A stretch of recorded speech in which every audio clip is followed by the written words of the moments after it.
Hey guys, Josh here, CrossFit Rema, Tuesday's workout. Before we get to it, we're gonna talk or continue our talk about that little hip piece we did yesterday. So yesterday was more of a strengthening component and a test to see if I could actually pull my hip into that internal rotation. So again, that looks like this. So being able to knee up and out, also doing that on the floor, and that's what we're gonna go into. We're gonna go into a little bit of a 90-90 stretch before we even get into the warm-up. This is something that I feel like can be done every day, especially since, if you can see what I got going on, this knee doesn't like to get to the ground quite as easy as that one does. Now, I try to keep my hands planted and give as little bit of this rotation as I can in the beginning, so I can keep catching knees to the ground.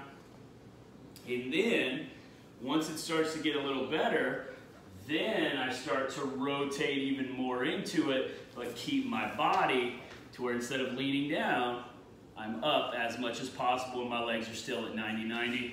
And again, I would turn that into that one.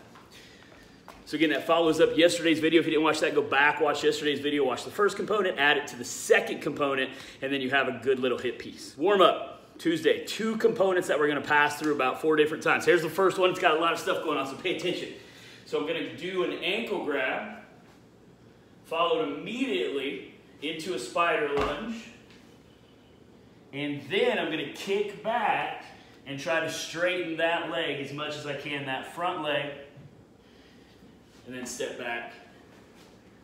Repeat on the other side. We'll do 10 of those total, 5 right, 5 left. That's piece number 1. Piece number 2, I'm going to go into an inchworm. Then I'm going to kick my leg over once I'm there. So once I stand up, if I can, legs are going to stay long all the way down. And then get super fancy.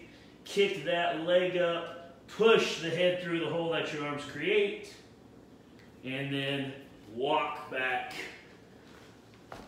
to position. 10 total. 4 rounds of each of those movements. That is Tuesday's warm-up. Tuesday, strength, minute 1, 10 sumo RDLs. Minute 2, as much of the minute as I can hold in plank position, 5 total rounds. If we can, I'll get through this with no transition time in between them, so that on that first minute, I'm doing my RDLs, then I rest the remainder of that right into my plank on the next minute, hold it the entire time, then maybe I can come back and just continue that pattern. I have this tool. I don't know, I found it. I don't even know what it is, but I loaded it with 700 pounds of bricks. So we're gonna see how it does. So I get into position for my sumo RDL. Now, so normally my start stance, snatch, clean and jerk, even deadlift directly under the hip, squat stance, outside of shoulder, sumo stance, another 2 feet, 3 feet outside of that, whatever that may be, and then I get this thing lined up in between my ankles. Now, once I'm in position to RDL, notice that I'm not going to bend my knees. I'm going to be at the top position, and I'm going to slightly bend them as opposed to a normal RDL or a normal sumo deadlift position. So again, if I can show you, this would be my standard sumo deadlift position, trying to keep my chest more upright. An RDL position is going to be a lot more hinged over with maybe that slight knee bend, and keeping the shoulders pinned back. So none of that. You're not just arbitrarily trying to reach the floor. You're actually keeping the shoulders pinned back as part of the exercise, and then seeing what I can get to into that position as in terms of how close I can get to the ground. Again, not bending the knees, slightly softening the knees. That's what we'll call it. We'll call it softening the knees, not bending the knees.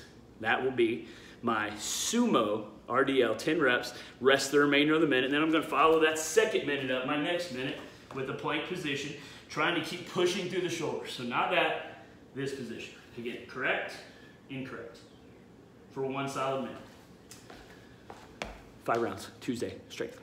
Conditioning, Tuesday, 60 push press, 30 push press, 15 push press. After each set of push presses, 50 double unders. If you don't have double under, that's the piece I'm going to show you for today. We're going to work through that. And if you don't have a barbell or a dowel or something that you can do bilateral, 2 hands at one time push press, and you want to do single arm, that's totally fine. I can totally do my jug of fitness. I'll think of a better name later. But I could do a push press, and if it's still too easy, I could even do a strict press. So here's what it's gonna look like. Here's the variations. Okay, so again, a get position, my push press looks like a dip, and drive at the top, you probably can't see it leaking, that's part of it. Drive up at the top, train for the unknown and unknowable, including a leaky implement.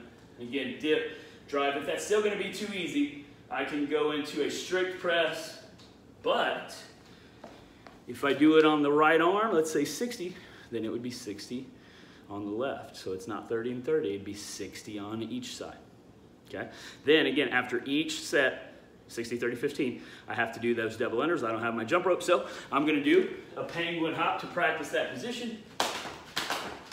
I also like the skater hop for another good ankle strengthening piece. If that still gets to you, then reach out to one of your coaches or ask for that so that we can work through some of those components. And then that will be conditioning for Tuesday. Cool down, Tuesday, couch stretch. Let's try this without using a wall, okay? Let's see if we can get into some sort of iteration like that. I rolled out a sandbag. You can use anything where you can get into this dimension that you don't crush just by putting your body weight on it. So I'll show you what I mean. I'm gonna kick a leg up towards the back and try to drive my foot to the ground. So it's getting into a little bit of a couch stretch position. Now, I turn the glutes on the side that's down, and then, not this, trying to keep my torso in line, midline active, I come back.